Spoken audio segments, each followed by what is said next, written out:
Assalamualaikum warahmatullahi wabarakatuh.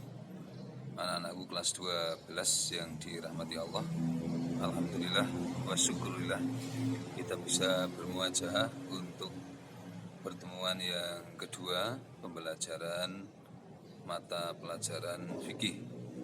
Pada kesempatan ini akan saya jelaskan materi untuk bab pertama tentang konsep usul fikih.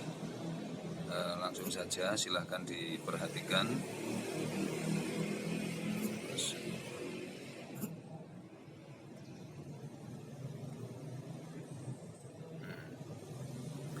Di kelas 12 semester Gasal bab 1 adalah konsep usul fikih. Langsung ke materinya. Di bab ini kalian diharapkan bisa menguasai atau mampu menganalisis konsep usul fikih. Nah, konsep usul fikih nanti akan dikaji dari 4 aspek. Yang pertama aspek pengertian, yang kedua objek, yang ketiga ruang lingkup, dan yang keempat tujuan.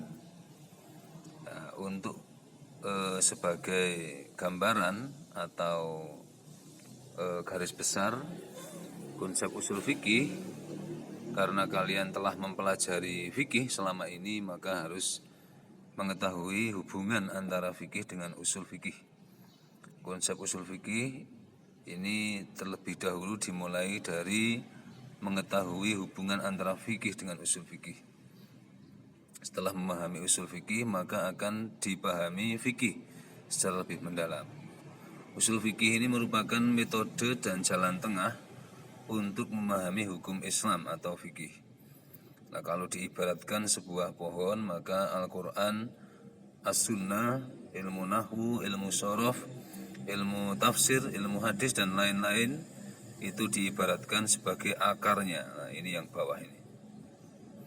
Kemudian batang pohon ini diibaratkan sebagai usul fikihnya.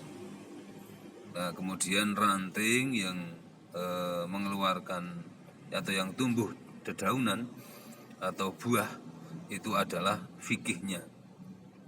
Maka dasar pokok dalam ilmu hukum Islam itu yang pertama adalah sumber hukumnya, Al-Quran, As-Sunnah, ilmu-ilmu yang menguatkan pemahaman Al-Quran dan As-Sunnah. Kemudian batangnya adalah usul fikih, kemudian rantingnya fikih. Maka tidak akan ada ranting kalau tanpa ada batang. Maka kalian dari kelas 10 sampai kelas 11 sudah mempelajari fikih. Di kelas 12 ini agar kalian tidak ahistoris atau salah memahami fikih, maka akan disampaikan ilmu usul fikih. Anak-anakku yang berbahagia, itu sekilas tentang gambaran hubungan antara fikih dengan usul fikih. Nah, ini kalau saya jelaskan keseluruhan durasinya sangat panjang. Nanti silahkan kalian untuk mempelajari lebih mendalam, tapi sekilas bahwa secara pengertian ini langsung kepada kesimpulan-kesimpulan saja. Kalau fikih di kelas 10 sudah pernah. Ini intinya adalah pemahaman yang mendalam tentang ilmu agama. Kemudian yang usul fikih ini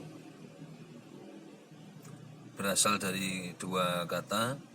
Kata usul, al-usulu, ini jamak dari kata al-aslu yang berarti pokok atau dasar. Kemudian yang kedua kata al-fiqhu, sebagaimana yang diuraikan di atas, ini intinya adalah paham atau mengerti secara mendalam. Maka usul fikih ini adalah pemahaman atau pokok-pokok untuk memahami ilmu agama secara mendalam. Anak-anakku yang dirahmati Allah, kemudian objek pembahasan ilmu fikih ini ilmu fikih itu cabangnya dari ilmu usul fikih. Yang menjadi objek pembahasan dari ilmu fikih adalah perbuatan mukallaf dan nilai-nilai hukum yang berkaitan erat dengan perbuatan tersebut.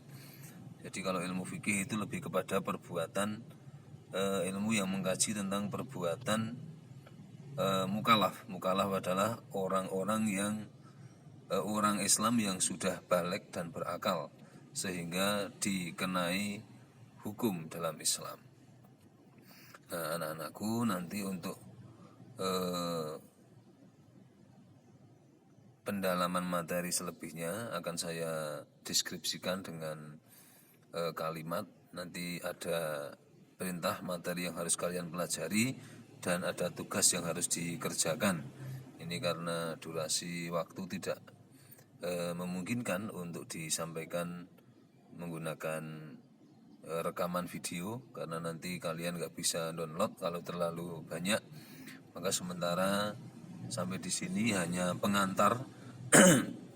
Nanti materi ini akan saya share di grup sehingga kalian bisa membaca. Syukur ini bisa dicetak dan membacanya bisa langsung, tidak dengan secara digital, tapi langsung berupa kertas sehingga lebih leluasa. Ini yang harus kalian pelajari. Sekali lagi ada 4 hal: pengertian, objek, ruang lingkup, dan tujuan dari konsep usul fikih. Terima kasih anak-anakku yang dirahmati Allah. Silahkan untuk dilanjut dengan membaca secara seksama materi yang nanti akan saya share di grup Mapel Fikih kelas 12. Terima kasih, kurang lebihnya mohon maaf. Selamat belajar, tetap jaga kesehatan dan jangan lupa untuk selalu bahagia.